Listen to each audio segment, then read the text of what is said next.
أعوذ بالله من الشيطان الرجيم بسم الله الرحمن الرحيم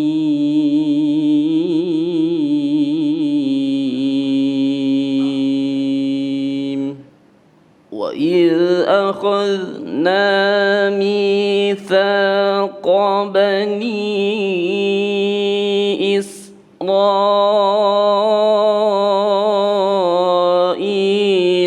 لا تعبدون إلا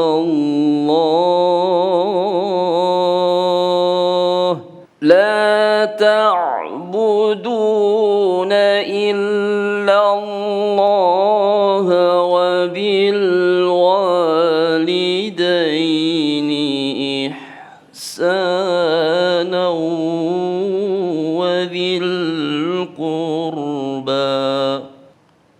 وذي القربى واليتامى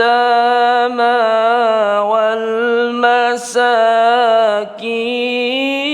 وقولوا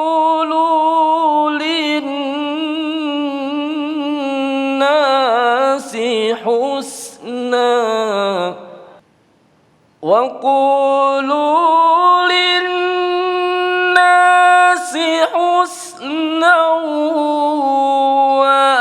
وأقيموا الصلاة وآتوا الزكاة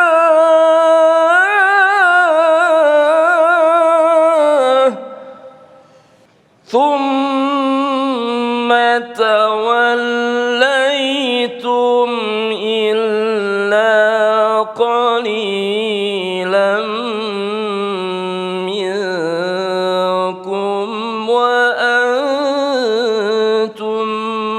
معرضون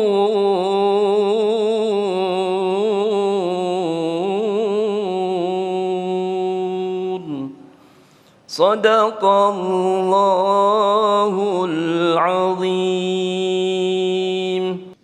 Assalamualaikum warahmatullahi wabarakatuh. Alhamdulillahirabbil alamin. Nahmaduhu wa nasta'inu wa nastaghfiruh wa na'udzu billahi min sururi anfusina wa min sayyiati a'malina.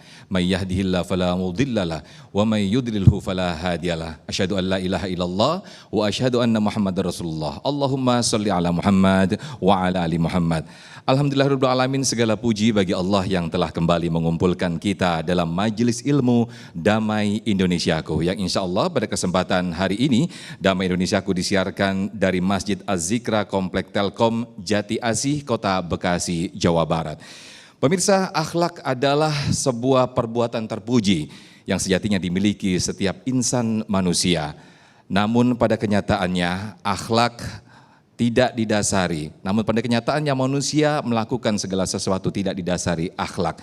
Nah, inilah pemirsa yang jadi bahasan kita atau menjadi tema besar kita dalam Damai Indonesiaku kali ini adalah berakhlak mulia, kunci keselamatan manusia.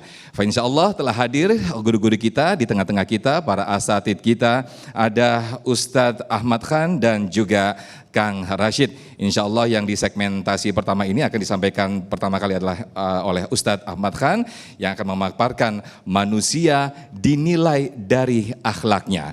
Kami persilakan Ustadz Ahmad Khan dan kita mulai Damai Indonesiaku. Fadhal Ustadz.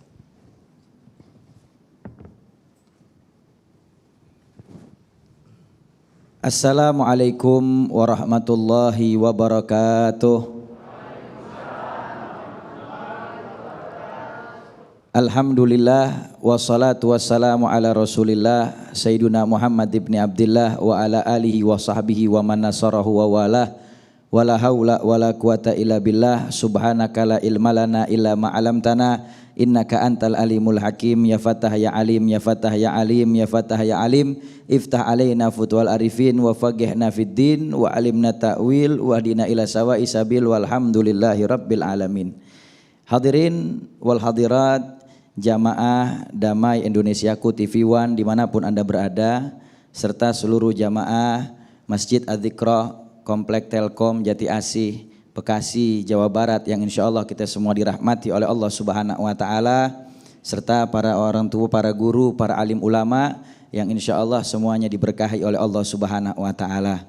Pada kesempatan pertemuan kita kali ini, kita membahas sesuatu yang sangat istimewa, yang Allah Subhanahu wa Ta'ala puji kekasihnya baginda Rasul Nabi Muhammad sallallahu alaihi wasallam di dalam Al-Qur'an dengan firman-Nya, wa innaka la'ala khuluqin azim.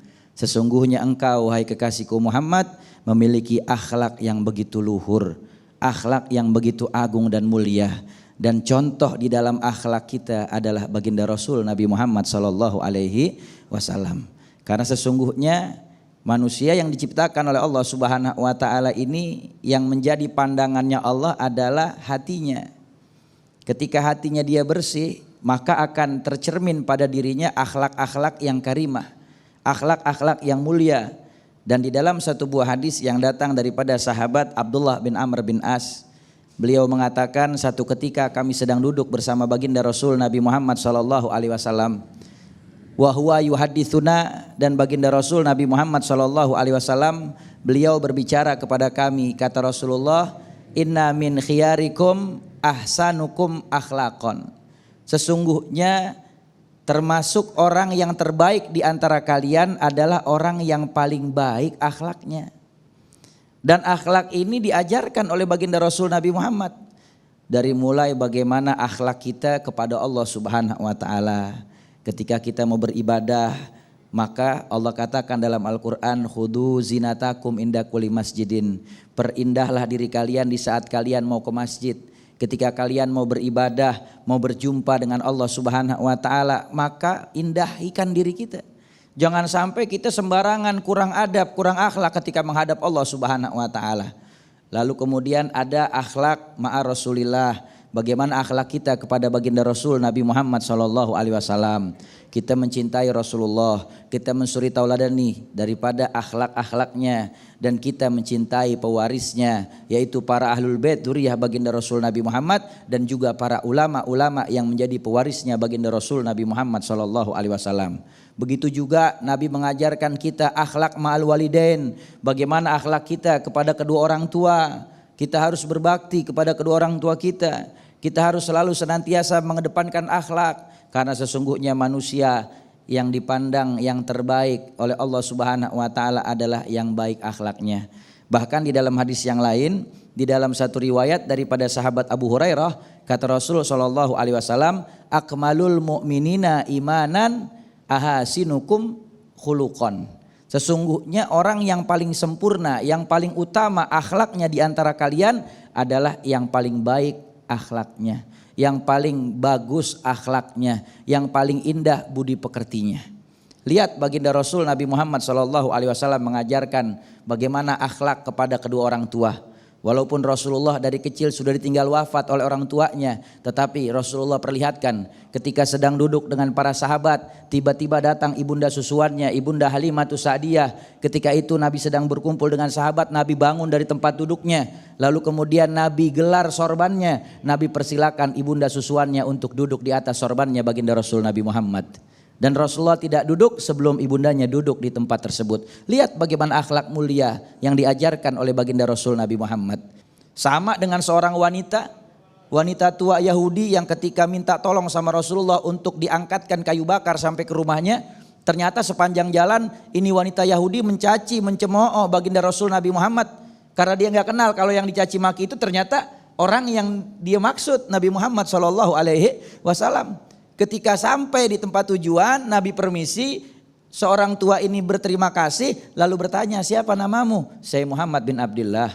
Lalu kemudian orang tua Yahudi ini menangis, meneteskan air mata, lalu mengucap 2 kalimat syahadat. Sepanjang jalan aku menghinamu, mencaci makimu, tetapi engkau tidak balas aku dengan keburukan, engkau balas dengan akhlak yang mulia. Masuk Islam dengan akhlaknya baginda Rasul Nabi Muhammad SAW.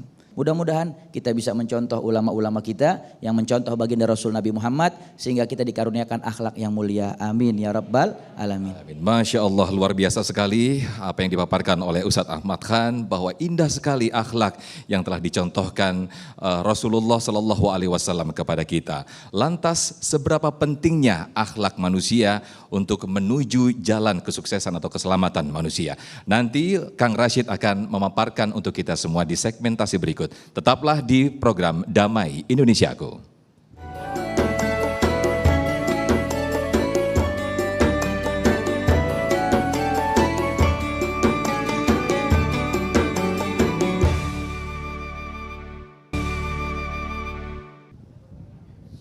Alhamdulillahirrahmanirrahim, Anda masih di program Damai Indonesiaku. Di segmen 1 tadi sudah disampaikan yang luar biasa sekali paparan betapa indahnya akhlak Rasulullah SAW. Tadi disampaikan oleh Ustadz Ahmad Khan. Lalu seberapa pentingnya akhlakul karimah pada diri manusia sehingga mengantarkan kita semua pada kunci keselamatan dan kesuksesan dunia akhirat. Insya Allah Kang Rashid akan menyampaikan untuk kita semuanya. Silakan Kang Rashid. Bismillahirrahmanirrahim. Assalamualaikum warahmatullahi wabarakatuh.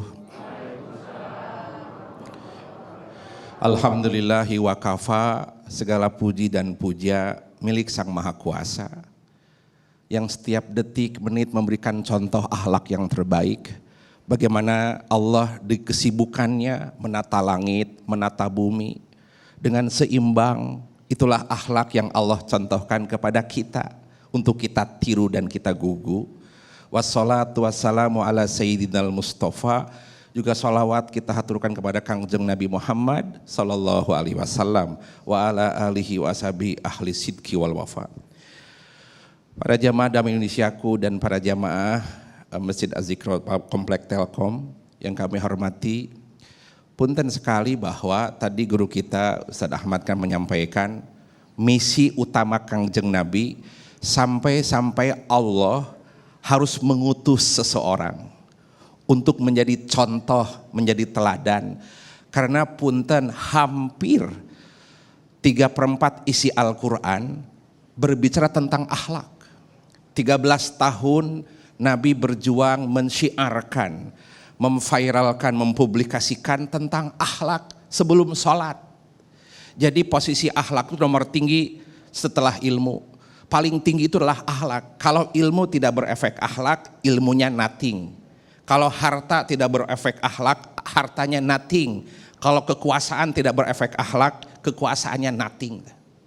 Tetapi akan jadi everything, ilmumu, kekuasaanmu, akhlakmu, dan kekayaanmu akan jadi everything kalau dia berefek akhlak. Jadi tolak ukur keberhasilan keberagaman seseorang adalah akhlaknya. Sampai-sampai punten Kangjeng Nabi menyampaikan sabdanya setelah Allah memberikan penyampaian kepada Kangjeng Nabi, ya Rasulullah wa innaka la'ala khuluqin azim. Begitu dahsyat akhlakmu ya Rasulullah. Sampai punten langit dan bumi patuh dan tunduk kepada Kangjeng Nabi karena kehebatan akhlaknya, bukan karena kekuasaannya, bukan karena kedikjayaannya. Bumi tunduk, bahkan bebatuan nyampaikan salam ke Rasulullah, assalamualaikum ya Rasulullah. Bahkan pohon-pohon pun menyampaikan assalamualaikum ya Rasulullah. Bukan karena dia kaya, bukan karena dia dikjaya, tapi karena dia hebat akhlaknya. Wa innaka la'ala khuluqin azim. Sampai Kangjeng Nabi berkomentar, innama buistu liutammima makarimal akhlak. Tugas utamaku adalah membenahi akhlak. Kang Rashid naon ari akhlak teh? Itu Bunda Ayahanda, akhlak itu sama dengan adab. Ada adab-adab tata krama. Dulu orang tua kita, nah kalau makan jangan berdiri, duduk. Nah kalau makan pakai bismillah, kalau sudah selesai alhamdulillah. Nah kalau makan jangan berdiri, itu teh akhlak, adab-adaban. Maka Kangjeng Nabi berkatanya begini, bersabdanya, adabani Rabbi bi ahsana ta'dibi. Aku telah dikasih pendidikan adab oleh Allah. Punten sekali, salah satu contoh akhlak yang membuat kita terpana. Kangjeng Nabi itu ketika berjalan, beliau selalu ada di belakang para sahabatnya. Dia tidak di depan. Sahabat berjalan duluan, Kangjeng Nabi di belakang. Kenapa? Untuk menjaga rawat hatinya. Biasanya orang yang di depan, apalagi pakai red carpet, dikawal oleh bodyguard, itu agak sombong dan angkuh. Kangjeng Nabi dalam berjalan saja menampakkan contoh akhlaknya di belakang sahabatnya. Dan kalau berjalan punten tidak begini, tidak membusungkan dada, tidak mengangkat kepala, tapi dia tunduk begini. Tunduk kepada tempat sujud. Ditanya oleh para sahabat, ya Rasulullah, kenapa engkau tunduk dalam berjalan? Pemirsa dalam Indonesiaku, apa jawaban Kangjeng Nabi? Saya jalan tunduk, saya malu dengan Allah. Guru kami di Cikemang, termasuk ayahanda kami, Al-Maghfurlah Kiai Haji Fakih Wahyuddin. Beliau kalau keluar dari masjid, dia tidak melemparkan pandangan kanan dan kiri. Dia duduk saja. Kenapa dia malu ke Sang Maha Kuasa? Kadang kita suka pongah, lihat ke atas, lihat ke bawah. Pandanganmu itu adalah akhlakmu. Kangjeng Nabi begitu dahsyat akhlaknya. Sampai dia mengatakan punten, dia berkata kepada para sahabatnya, ini pentingnya akhlak Pak. Punten sekali, bahwa kenapa Sayyidina Abu Bakar Siddiq, ayah dari Sayyidatina Aisyah, besan Rasulullah, mertua Rasulullah ini, menikahkan putrinya Sayyidatina Aisyah kepada Kangjeng Nabi. Ini Rasulullah berkomentar tentang sahabatnya beliau ini. Ma faqa Abu Bakrin. Kenapa Sayyidina Abu Bakar mengungguli sahabat-sahabat lainnya? Mengungguli Khalifah Umar, mengungguli Khalifah Utsman, bahkan mengungguli Khalifah Ali. Kenapa ia mengungguli mereka? Ma faqa Abu Bakrin. Tidak ada yang membuat Sayyidina Abu Bakar mengungguli sahabat-sahabat lain, bukan karena bisaumin, banyaknya puasa. Bukan karena bisolatin, karena banyaknya solat. Tidak, walakin bisyai'in kana fi qalbihi. Akan tetapi karena akhlak yang ada di hatinya. Salah satu akhlak beliau adalah cinta kepada Rasulullah. Sampai nyawa pun dikasih kepada Rasulullah SAW. Ketika beliau hijrah ya ke kota Madinah, mabit di Gua Thur, dia periksa dulu guanya. Ya Rasulullah, tunggu biar saya periksa dulu itu guanya. Khawatir ada hewan-hewan buah seperti ular, kalajengking. Tunggu dulu ya Rasulullah, saya masuk periksa dulu ruangan gua itu. Setelah rapi, di gua itu Bunda Ayahanda dan pemirsa aku ada lubang-lubang di gua itu. Biasanya ada lubang ular, lubang kalajengking. Dia robek bajunya, tutupin lubang-lubang itu. Supaya tidak keluar. Cuman ada satu lubang, kainnya keburu habis kainnya. Duh ini lubang ada satu lagi nih. Akhirnya gini, ya Rasulullah sudah aman silakan masuk. Rasul capek dan letih. Bayangkan dari bawah naik ke atas, itu punten, itu 7 kilo Pak, dengan jingjit. Kenapa Kangjeng Nabi naik jingjit tidak utuh?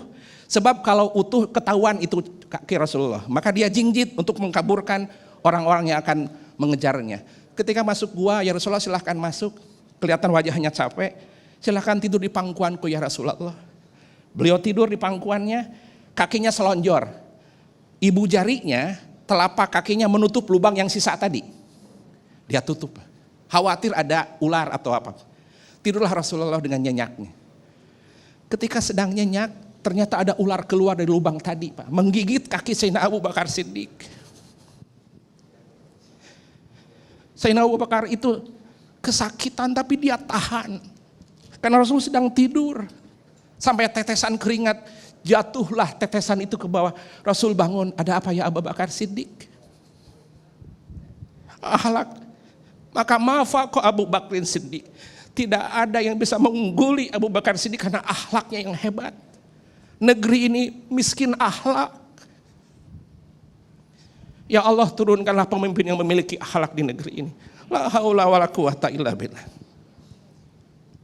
Masya Allah, luar biasa sekali apa yang disampaikan oleh Ustadz atau Kang Rashid tadi, bahwa keindahan iman atau akhlak yang disampaikan oleh Abu Bakar As-Siddiq, yang dicontohkan oleh Abu Bakar Siddiq saking cintanya kepada Rasulullah Sallallahu Alaihi Wasallam. Bahkan tadi digambarkan oleh Ustadz Ahmad Khan bahwa Rasulullah begitu indahnya akhlak beliau ketika orang Yahudi, mohon maaf, buang air kecil di masjid. Ketika itu sahabat ingin menegurnya, namun dihalau, ditahan oleh Rasulullah. Betapa indahnya akhlak Rasulullah Sallallahu Alaihi Wasallam. Nah pemirsa, di segmen 3 dan 4 nanti kita akan undang Anda dan juga para ibu-ibu yang ada di sini untuk memberikan atau mengajukan pertanyaan yang akan kita diskusikan nanti bersama Kang Rashid dan Ustadz Ahmad Khan. Tetaplah di Damai Indonesiaku.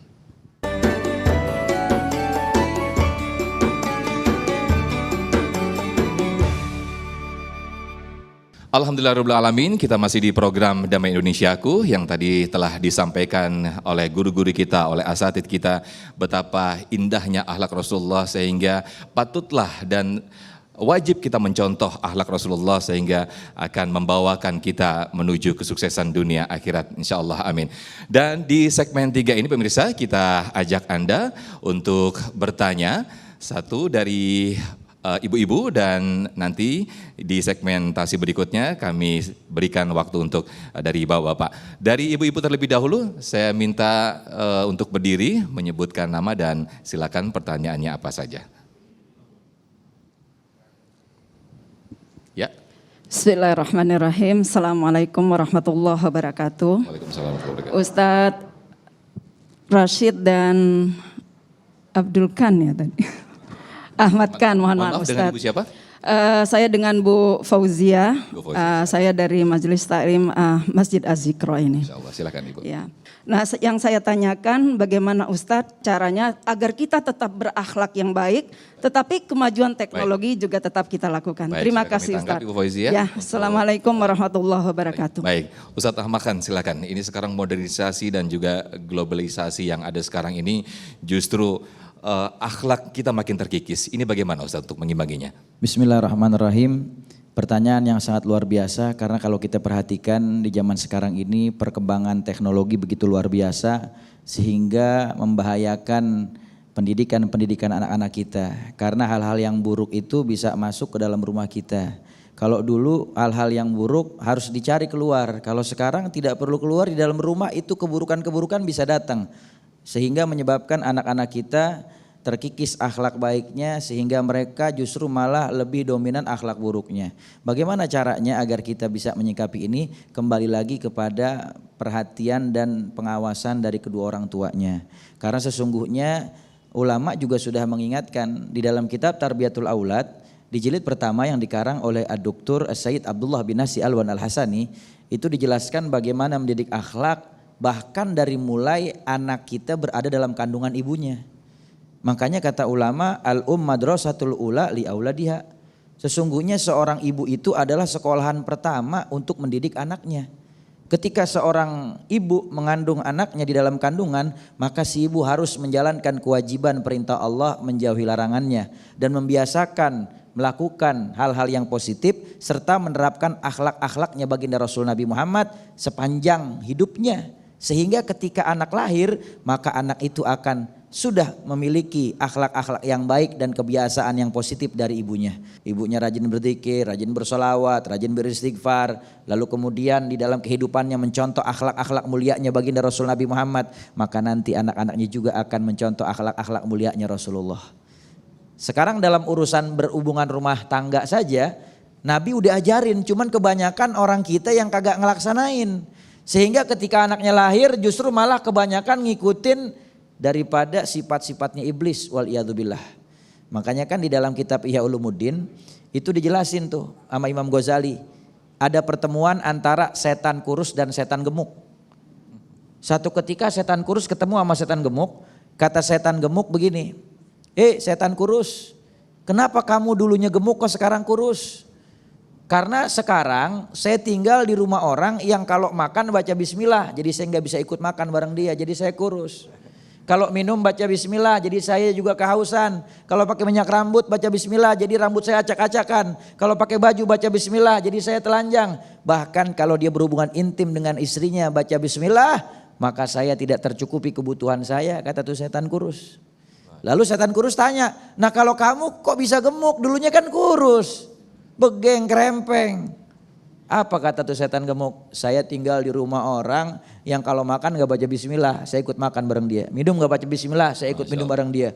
Bahkan sampai berhubungan intim sama istrinya gak baca bismillah, saya ikut nanam saham sama istrinya. Na'udzubillah. Jadi cara untuk menangkisnya dari orang tua harus dibiasakan dari mulai mau bikin anak sampai mengandung sampai ketika besar biar anaknya punya akhlak. Betul sekali. Ini pembiasaan-pembiasaan yang luar biasa sekali, terutama contoh yang terdekat adalah kita sendiri para orang tua. Nah, saya lanjut ke penanya berikutnya, silakan dari ibu atau bapak. Iya, silakan dari bapak-bapak.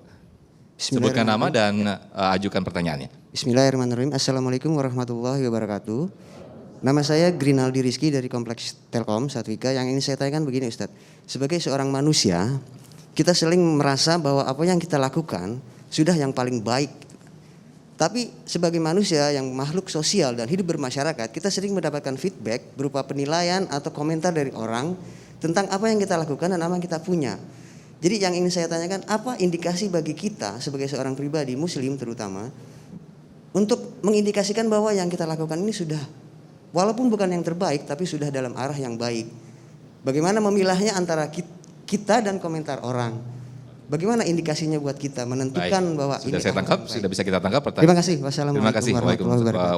Waalaikumsalam warahmatullahi wabarakatuh. Kang Rasid silakan dijawab, ini bagaimana indikasi ataupun ukurannya ketika kita sudah berakhlakul karimah namun ada saja penilaian orang kita masih buruk, masih jelek ini Kang. Punten. Terima kasih. Ada satu ungkapan, jika engkau pamrih, siap-siap hatimu perih. Jika engkau beribadah bersyarat, cintamu berkarat. Karena kita pamrih penilaian orang, itu sakit. Sakit. Kok belum dikomen ini, saya pada kirim itu sudah 1 hari saya ngetik, nggak dikomen ya. Sakit Pak. Punten. Karena dia pamrih komen, pamrih testimoni. Fokuskan itu adalah akhlak, bagaimana akhlak berinteraksi dengan Allah. Kalau engkau ibadah, inna solati wa nusuki wa mahyaya wa mamati, ke atas saja. Takbir lillah, tahiyat di bawah at-tahiyatul mubarakatuh salawatut tayyibatu lillah, berdiri lillah, tidur lillah, tahiyat lillah. Nah kalau bergeser ke kanan, linnas, sakit. Ditungguin tak komen, kok si papa nggak komen ini teh gitu. Kan nyakitin, tadinya waktunya jadi tidak produktif gitu ya. Jadi punten memang indikasinya bahwa memang apapun kita berakhlak hanya kepada Allah akhlak itu. Buah dari ilmu. Maka izin karena itu bahwa salah satu yang membuat kita pingin dapat penilaian manusia itu izin, itu syirik kecil. Itu namanya ria. Ria itu di kalimat ro'a. Dia pingin dilihat orang. Papa, mama cantik gak pakai kalau pakai kerudung nanti keluar pakai kerudung biru bagus nggak? Oh jangan mah, pakai kerudung putih saja. Ya udah, mama pakai kerudung putih. Keluar jadi kerudung kuning.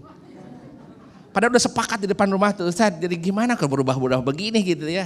Jadi punten sekali, apalagi kalau tidak dikomenin, kok papa diam saja. Padahal mama tuh 1 hari dandan, kok diam saja Pak. Nah punten, sedikit dikurangin itu, dikurangin itu, kurangin. Maka punten, dalam beribadah pun harus berakhlak. Bahwa ibadah saya buat Allah, buat hablum minallah wa hablum minannas. Izin, akhlak baik itu memang membuat kita selamat, termasuk akhlak ketika beribadah. Bahwa saya ibadah karena Allah.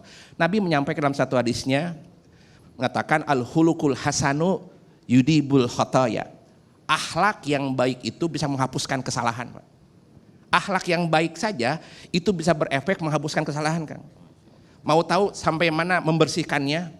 Kalau baju kotor pakai deterjen, rambut kotor pakai rinso, badan kotor pakai sabun. Kalau hatimu kotor, masa pakai sabun? Jangan atuh. Hatimu kotor dengan taubat. Salah satu cara membersihkan kotoran dengan akhlak yang baik. Kata Nabi, al-hulukul hasanu yudhibul khataya. Berakhlak yang baik akan menghapuskan kehilapan. Mau tahu cara misalnya? Kama yudhibul ma'ul salij. Seperti bagaimana ketika dahaga, minum air dingin. Saat itu akhlak. Langsung. Termasuk akhlak yang bertutur kata. Izin, kalau kita bertutur kata yang lembut. Punten gibah dan fitnah. 1 kali gibah saja Kang, naudzubillah.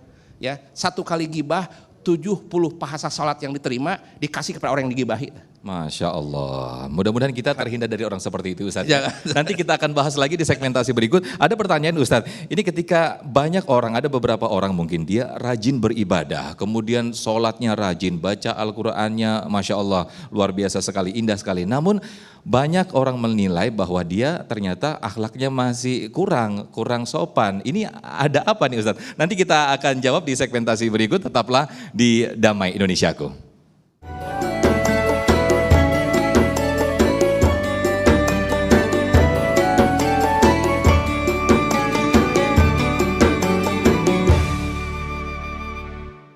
Alhamdulillahirrahmanirrahim, Anda masih di program Damai Indonesiaku. Kita tiba di segmen 4, pemirsa. Seperti pertanyaan tadi, Ustadz, kita banyak melihat fenomena bahwa banyak orang yang rajin beribadah, sholatnya rajin, kemudian baca Al-Qurannya Masya Allah. Namun akhlaknya, jauh di bawah rata-rata nih. Punten, silakan Ustadz Ahmad Khan. Bismillahirrahmanirrahim. Dulu pernah di zaman baginda Rasul Nabi Muhammad SAW ada seseorang datang kepada Rasulullah bertanya, "Ya Rasulullah, bagaimana pendapatmu tentang si fulan? Dia ini rajin sholat, dia rajin ngaji, dia rajin sedekah, rajin tahajud, duhanya rajin, ibadahnya banyak. Wa kana si'il khuluq ma'ajironih, tetapi perangainya kepada tetangga buruk banget. Sama tetangga tuh ribut mulu, berantem mulu, gak pernah akur, jahat mulu." Apa jawab Rasulullah? Idzan huwa finnar, kalau begitu tempatnya dia di nerakanya Allah Subhanahu wa taala. Ya. Tapi jadi pernyataan sebaliknya ketika ada orang dia merasa udah akhlaknya bagus tapi dia mungkin jarang sholat, kemudian dia juga ibadahnya kurang, dia jadi tameng buat dirinya bahwa ya sudah, yang penting akhlak saya bagus, toh sholat juga saya nggak pernah sholat tapi kan akhlak saya mulia. Gimana itu Kang? Ketika ada fenomena seperti itu, ada bolak-balik pernyataan yang seperti itu. Terima kasih. Akhlak itu seperti teko, Bunda Ayahanda ya. Dia mengeluarkan isi tekonya. Kalau isi teko itu teh, yang keluar pasti teh, dimoncong mulut teko itu. Ya, kalau isinya air jam-jam keluar air jam-jam. Kalau isinya air comberan, berubah jam-jam tidak? Taib. Jadi punten, tidak mungkin bohong. Saya Kang tidak sholat tapi berakhlak, mustahil. Bahan bakar akhlak itu adalah iman. Ya. Tidak mungkin Fir'aun ngasih, dia kafir, itu tidak bisa. Jadi punten sekali lagi bahwa akhlakul karimah itu tidak keluar dari akal. Kalau dari akal keluarnya ilmu, kalau dari hati keluarnya adalah iman. Ilmu mengantarkan ke tempat tujuan, Kang. Tapi kalau iman menjadi peta ke tempat tujuan. Ilmu mempercantik lahir, profesor, doktor, ing. Tapi kalau iman mempercantik batin.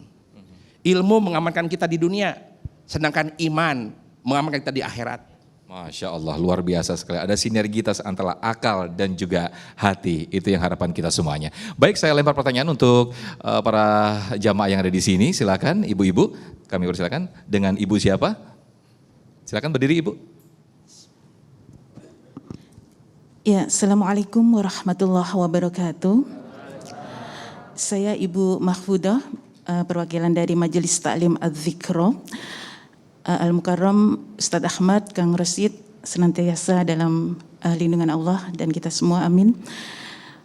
Yang perlu kami tanyakan seperti ini, Ustadz, bagaimana pandangan Islam tentang adab dan akhlak yang kita sebagai umat Nabi Muhammad SAW selalu ingin mempertahankan istiqomah sampai akhir hayat kita, mencontoh atau mensuri tauladani akhlak-akhlak beliau, sedangkan kita saat ini ada di zaman kekinian yang dahsyatnya luar biasa. Itu pertanyaan kami, Ustadz. Terima kasih. Wassalamualaikum warahmatullahi wabarakatuh. Waalaikumsalam warahmatullahi wabarakatuh. Terima kasih Bu Mahmudah. Kang Rashid, bisa dijawab untuk hampir sama seperti pertanyaan Ibu Fauzia tadi, bagaimana mempertahankan ke akhlak sikap kita yang mulia ini di tengah-tengah era globalisasi ini, Kang? Ya. Akhlak itu memang buah dari keilmuan yang kita miliki. Akhlak itu buah dari ibadah kita. Jadi punten, kalau supaya akhlak terus baik, deketin Allah terus, istiqomah di jalan Allah. Ya, punten sekali bahwa kita baru dekat kepada Allah, menciptakan dalam alam ini berpasang-pasangan. Laki-laki pasangannya wanita, maksiat pasangannya taat, musyrik pasangannya tauhid. Gitu ya. Maka punten sekali musibah pasangannya nikmat. Punten, orang baru mendekat kepada Allah 99% karena musibah. Nah, kita sekarang ada musibah. Jadikan dia kendaraan untuk merapat kepada Allah. Musibah corona, musibah gunung Merapi. Itu gunakan jadi kendaraanmu untuk mendekat kepada Allah. Istiqomahnya adalah jaga sholat. Punten sekali, jaga sholat. Karena orang akan merawat, punten Kang ya Ustadz, ibadah tanpa sholat nothing. Kita ahli sedekah, pergi ibadah haji, bahkan ahli sedekah, itu nothing dari Allah kalau tanpa sholat. Sholat itu angka. Kalau ibadah tanpa sholat nothing. Kalau ibadah plus sholat everything. Maka istiqomah di sholat, insya Allah akhlaknya terjaga. Masya Allah, kita sudah di penghujung waktu, sedikit saja Ustadz Ahmad Khan, tips bagaimana menjaga akhlak kita agar terus karimah. Diterangkan di dalam kitab Risalatul Mu'awanah yang dikarang oleh Al-Imam Qutbil Irsyad wa Ghawthul Ibad wal Bilad Al-Habib Abdullah bin Al-Haddad. Kata beliau, kalau kamu mau istiqomah, memiliki akhlak yang mulia, akhlaknya Rasulullah, alaika bi suhbatil akhyar wa mujanabatil asyrar. Hendaklah kamu selalu istiqomah duduk dan kumpul bersama para orang-orang soleh, para ulama-ulama kecintaannya baginda Rasul dan kecintaannya Allah Subhanahu wa taala, dan menjauhkan diri kalian dari orang-orang yang buruk perangainya. Gimana kita mau bisa istiqomah memiliki akhlak yang baik kalau kita duduknya sama orang yang gak baik? Tetapi gimana kita bisa menjadi orang yang punya akhlak baik? Tentunya dengan cara kita duduk dengan orang-orang yang baik. Itu sesuai dengan apa yang Nabi katakan. Kalau mau duduk di tempat yang wangi dengan tukang minyak wangi, kita kebagian wangi. Tapi kalau kita duduknya di tempat pandai besi, ya kita kebagian bau yang tidak sedap. Baik. Maka mau istiqomah dengan orang soleh, dengan orang baik. Insya Allah kita diberikan istiqomah punya akhlak yang baik. Amin. Sedikit dari Kang Syarid, Kang Rashid, punten, nanti langsung ditutup dengan doa. Fadal Kang. Taib, konklusi Kang ya, punten nanti doa. Akhlak itu inti punten. Sekali lagi izin, akhlak itu di atas ilmu ya. Akhlak itu di atas ilmu. Oleh karena itu izin, tubuh kita ini ada 3 unsur penting harus kita rawat supaya akhlaknya tetap melahirkan harum bau akhlaknya. Pertama, akalmu. Itu namanya learning to know. Kalau ilmu ini diasah SD, SMP, kuliah, itu learning to know. Dia melahirkan ilmu. Kalau hati dirawat, zikir, sholat, dia akan mengeluarkan produknya namanya iman dan akhlak. Learning to be. Kalau tubuh ini dirawat, futsal, bekerja, dapatlah skill. Jadi 3 ini harus dirawat, ilmumu, badanmu, dan hatimu. Your heart, your body, and your mind. Maka learning to know, learning to do, baru berefek learning to be. Kangjeng Nabi Muhammad adalah learning to be. Terima kasih, mari kita bacakan doa bersama-sama. Mudah-mudahan di penghujung acara ini Damai Indonesiaku tetap damai jiwanya, damai para pemimpinnya, damai para ulama, dan damai negeri ini. Ibu Pertiwi sedang terus mengalami ujian ini. Bismillahirrahmanirrahim. Alhamdulillahirabbil alamin. Hamdan yuwafi ni'amahu wa yukafi'u mazidah. Ya Rabbana lakal hamdu kama yanbaghi li jalalika wa azimi sultanik. Ya amanal khaifin. Wahai Allah yang menenteramkan hati-hati yang gelisah. Ya amanal khaifin, wahai Allah yang menenteramkan hati-hati yang resah dan kecewa. Aminna mimma nahab, amankanlah kegelisahan kami ya Allah. Amankanlah kekhawatiran kami tentang negeri ini ya Allah. Amankan kegelisahan Ibu Pertiwi kami ini ya Allah. Ya amanal khaifin, wahai Allah yang menenteramkan jiwa-jiwa yang resah dan gelisah. Salimna mimma nahab, ya Allah selamatkanlah akhlak para pemimpin kami. Selamatkanlah akhlak para ulama kami. Selamatkanlah akhlak para milenial dan zilenial kami ya Rabbal Alamin. Ya amanal khaifin, wahai Allah yang menenteramkan jiwa-jiwa yang resah dan gelisah. Najjina mimma nahab, amankan, selamatkan, lindungi negeri kami ini ya Allah. Negeri yang menjadikan baldatun thayyibatun arbun kafur, memberikan akhlak terbaiknya, pemimpin akhlak yang terbaik, para ulama akhlak yang terbaik, para orang tua memberikan akhlak yang terbaik. La haula wala quwata illa billahil alil azim. Rabbi zidna ilman warzuqna fahman bisirri asraril Fatihah.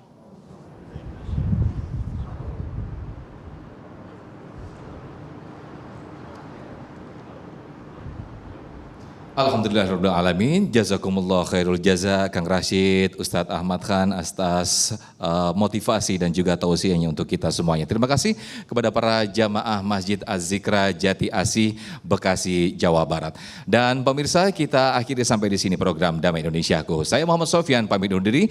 Terima kasih. Wassalamualaikum warahmatullahi wabarakatuh.